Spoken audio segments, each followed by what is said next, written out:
my count. This is gonna hurt. I'm sorry. 1, 2, 3. Sammy! Sammy!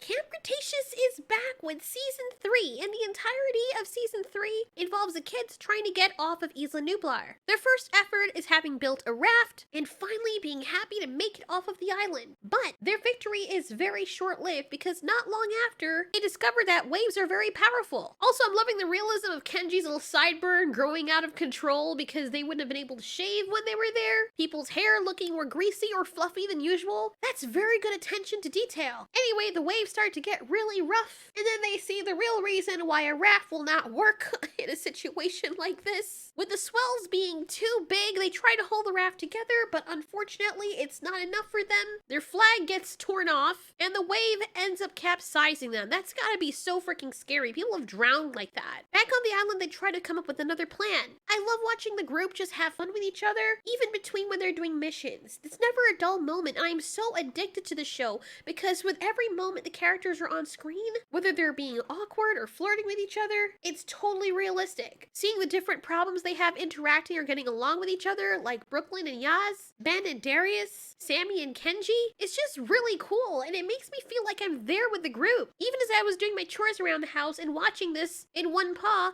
I felt like I was actually there with the group as one of the characters, or just sitting in the background. One thing I will say is very cringy about the show is that there are a lot of things that it does that pay homage to Jurassic Park or the previous Jurassic Park movies, like the whole thing with the eggs. You can see shot for shot a lot of these scenes and pull them right out from the previous Jurassic Park movies. Sammy and Kenji had found a boat, and after they narrowly escaped these T-Rex looking pterodactyl things, I think they're Dimorphodons? Look, I didn't grow up with these ones. These ones are fairly new to my vocabulary, but I think they're Dimorphodons or Dinophodons or something like that. Whatever. Anyways, the things that look like they have T-Rex for heads start chasing these guys because they had their nest on that high rise. But luckily, of course, the kids survived. I was like, how are they going to put these guys in danger, knowing that they're not in danger? And for most of the time, they do get it right. There are other times when you can tell the dinosaurs are stalling, and the only time the dinosaurs attack voraciously is when they're already behind some kind of barrier, or the dinosaurs have to get or break through something to get at them. And that part is very annoying, but the characters in the story does make up for that. I love watching how Bumpy has grown as a character and how Ben has grown as a character, because now she comes in to save him and she's such a badass, and she used to be so afraid before. And in that way, Ben and Bumpy have simultaneously grown out of their cowardice into more confident individuals. After they get away, Sam and Kenji tell them about the boat. Since Kenji's dad is rich and owned a whole bunch of yachts in episode 2, he knows how to operate the boat. And I imagine it wouldn't be that bad, but watching him in his element is kind of cool. Already put him out on deck. Yacht party saved! What was that? I couldn't have hit something. Oh No! This won't wait till tomorrow. Now here's the thing, we never really see what did this, and there are gonna be major spoilers here. I know, what are you doing here if there hasn't been? Just know that the season was kick-ass, alright? That's all you need to know, go watch it. But for those of you who have watched it, pray tell, what made this? Because at first I was thinking, okay, it's the mosasaurs, because they didn't hit anything, and I don't know what's going on there. It's like that thing wasn't there before, and then something violently hit it, and now it is. But near the end of the season, that's when apparently the events of the beginning of Fallen Kingdom happen, and the mosasaurus is released from its enclosure. So what the hell did this? Is there another underwater creature that we didn't know about? But they never revisit this again. It's just one of those convenient things that's like, look, here's a problem. Now you have to go on 1,000 quests to find different items to fix it. Kenji's feeling very, very scared about now because he's had this habit of scaring Brooke and Darius. And while it's very funny, now he's paranoid. And that's the thing. When you play a lot of pranks on people, you make yourself really paranoid thinking they're gonna prank you. I swear, Kenji's the most adorable character. He's like the golden retriever of the bunch. What's interesting is that the Ouranosaurus, who are supposed to be peaceful duck-billed herbivores, start going nuts when the kids are around and attacking them, which is no different than a crazed stallion trampling humans, and Bumpy fends them off. On top of that, they find out that these bitches can swim. Had it been them that made the hole? Yeah, I think not. Bumpy takes care of it all by herself, and the group is saved. We are officially adrift. Still doesn't make sense. First, the Compies disappear from camp, then peaceful herbivores attack us and take over the dock, an area they shouldn't even care about. So there's a reason why the dinosaurs are all acting fishy. They use some duct tape in the meantime to fix up the boat, but right around this time, we start to realize that there's something on the island that's dangerous. It's probably responsible for all the chaos that's been happening. In episode 3, Kenji is too happy to go take the guys to his penthouse, and this is where we see the owner of the silhouette from the trailer. Sorry, as much as I love dinosaurs, if that's a carnivore, I would not be so chill with it just sitting there. It stops right there to look at me, and I'm all chill on a freaking Segway, like, no, that would not be me, sir. Darius's explanation, like, oh, it's a carnivore. That's fine, guys. These guys usually, go about by themselves. So do Tyrannosaurus Rexes, my guy. The thing could just snap your head and decapitate you in one giggle. My home, away from home. Whoa!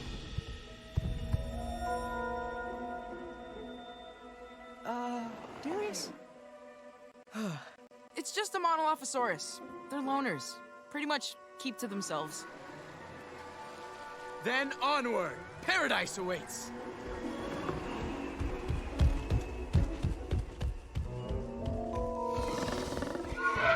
See that? See this? This is why you don't trust people. This is why you do your own research. This is why you never take any chances. Well, Kenji takes the others back to his penthouse, and he's only too happy to show off all his dad's riches. And I say his dad's riches because, first of all, his dad earned all of that. Second of all, he doesn't really seem to be at the forefront of his dad's life. Any pictures that are around the penthouse are just of his dad. Kenji is not in any of them, and the only thing that belongs to Kenji there is a picture Sammy finds of what Kenji did when he was younger. A picture of his father, who looks to be wearing his business attire, his mother, who no longer seems to be in the picture, and Kenji, whatever the fuck that is.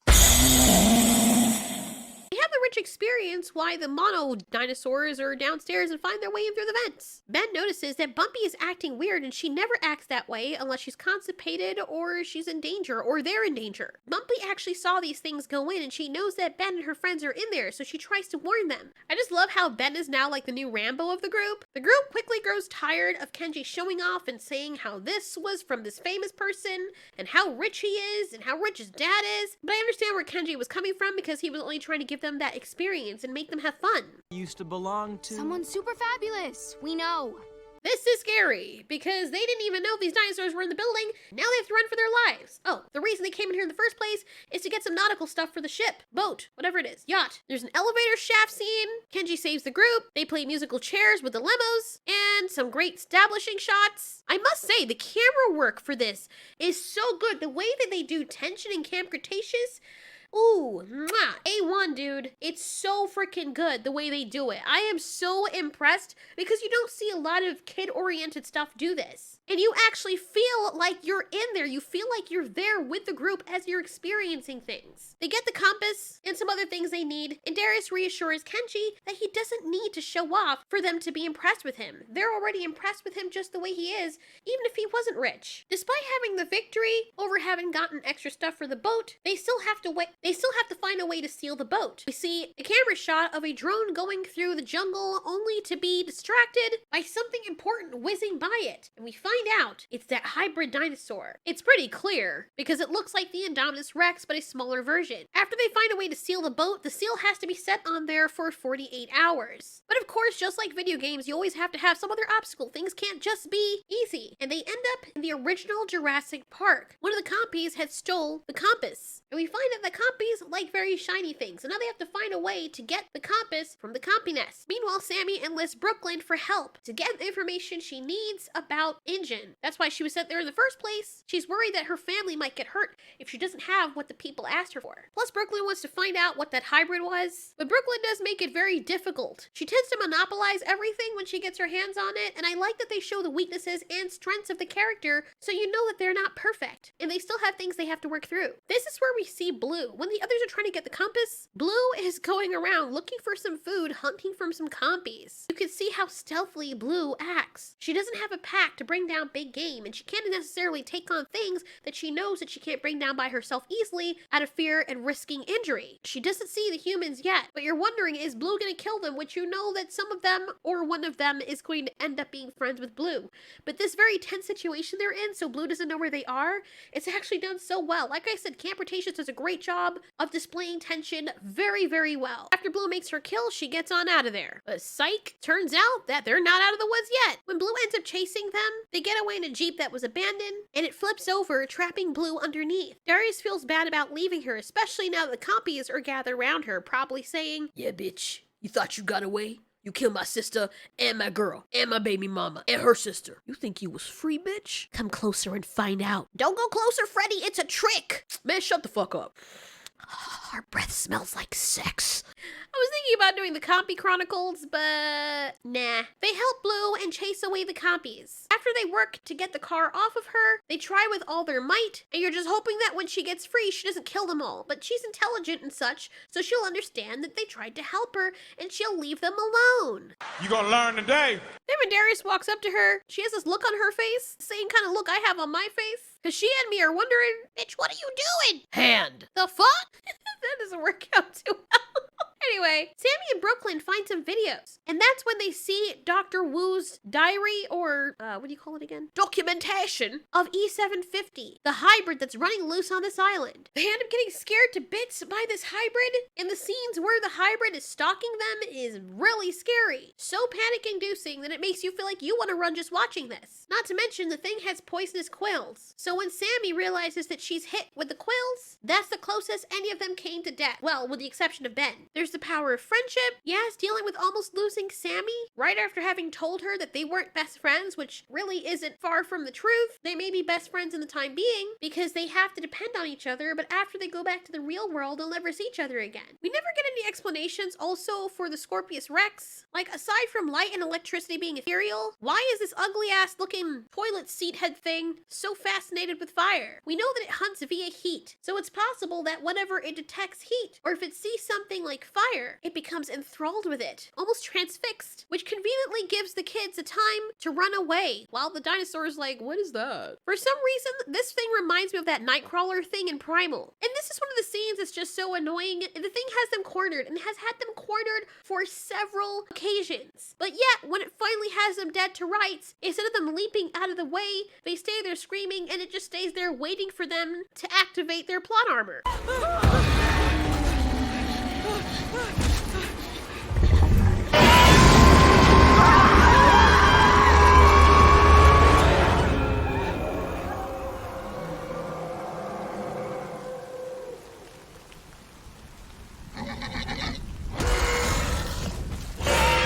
How motherfucking convenient. I would have waited like a little bit longer. Not a little bit longer, but I would have kind of shortened the time in between it doing its own thing and wanting to eat them, because just sitting there for a whole 10 seconds when it attacks everything else immediately just seems very, out of character for the thing, which kind of detracts from some of the danger you'd have with it. Now every time you see this thing, it doesn't feel as dangerous because it never does anything. It's like setting up a villain or setting up a character, and every time it sees something, immediately, under a second, it delivers a kill shot. And then you want to do this so that when it gets to the main characters, you know the kind of danger they're facing. However, when it sees them, it waits almost a fucking minute for them to breathe or not do anything, and it just sits there staring at them as they're staring at it, and then it just goes away because, something else is more exciting than these things. Every time these guys try to make it off the boat, something bad happens. And in episode 9, this is well after Dr. Wu has come back to the island to retrieve his laptop. Mind you, this is around the same time the guys came to set the Mosasaurus free by accident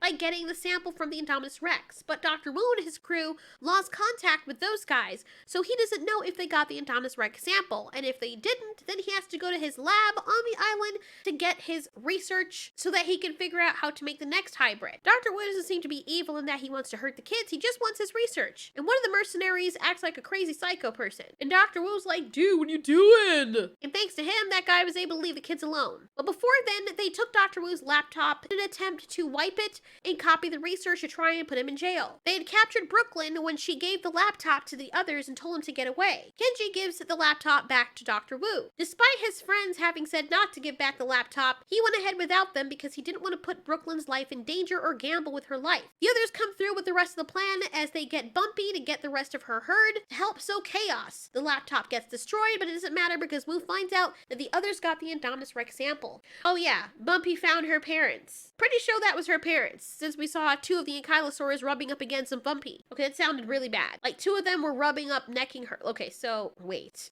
God damn it, why does everything sound so bad? 2 of them were rubbing their face up on her face. Okay, yeah, that's it. With their plan having been somewhat of a success, Kenji being pissed at Darius for putting Brooklyn's life in danger, finally, they can go on the boat and get the hell out of there. No, I'm almost expecting there to be an episode after this when the Mosasaurus catches them, because I'm like, dude, can't they catch a break every time they're trying to get on the boat, get on the raft? Something happens and brings them back to the island. It's like a never-ending haunting. I'm watching an episode or a lost episode of Lost. I know that was redundant, but it's a happy ending as they say goodbye to the island. Now Bumpy's gonna be okay, so Ben doesn't have to worry about leaving her alone on Isla Nublar, since she has now been reunited with her parents and their herd. Could it be that they're leaving Isla Nublar for good? And that's where it all ends. Man, this was such a great franchise, and I'm only hoping that they'll continue this, but not necessarily in Isla Nublar.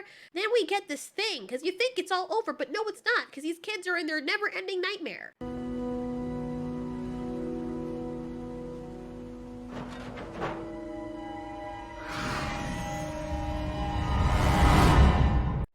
Of course, because why would they be home free? Why would anything happen like that? Of course there's a dinosaur with them. And since you find out that there were actually 2 of the hybrids that the kids successfully killed, when Dr. Wu only said he produced 1, and Darius came to the conclusion that they could breed asexually, it could be that there is actually more than just those 2. That must mean they grow ridiculously fast, and they set that up with how fast Bumpy was able to grow. I've also done a lot of videos on this in the past considering Jurassic Park and how the dinosaurs were able to grow so fast. And why? And possibly why they mixed up with a whole bunch of animal genes that do age very quickly, so that they wouldn't waste all that money taking care of babies and raising them. In a matter of weeks, you could have an adult dinosaur. Maybe that's why Muldoon, when he said this, it didn't seem too far-fetched. What's their growth rate?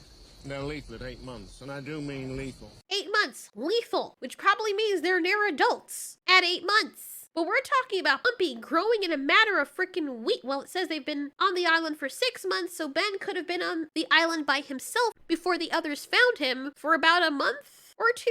Hard to figure out the timeline here, but we know that they were on the island for 6 months, and like nobody sent anyone back to see the kids. Also, when Ben was talking about staying on the island to, you know, find himself, did he not consider that he had a mother back home who would be worried? What nobody who was using the argument for Ben coming with them mentioned his mom? No one? No, not the US government sending people back to the island? Because it's not like the freaking first movie where this island was under wraps and people didn't really know about it and it wasn't open to the general public. Jurassic World was a very famous park that was open to the rest of the world. So, you know, 6 kids missing, nobody decides to send anyone. It just seems a little bit far-fetched to me. Like, everyone on the island died. Really? Everyone got evacuated, but the few people that didn't are going to send and see if there's any survivors. It's not like they have freaking Terminators on the island. They have dinosaurs. But with this universe, bullets apparently don't work on dinosaurs, so I can understand the misgivings they have of sending the army and militia there, you know, because that shit doesn't work on those dinosaurs, and neither do kids dying in their mouths. Anyways, Camp Cretaceous was awesome.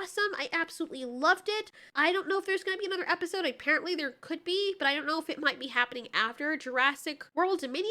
But if you guys haven't watched it, it's so worth the watch. This is actually one of the only Jurassic Parks where I am totally invested in the characters. There's so much character growth and it's fun. I feel like I'm watching the human version of Land Before Time. Anyways, thanks so much for watching. If this has been Ultiori, you ask, we answer.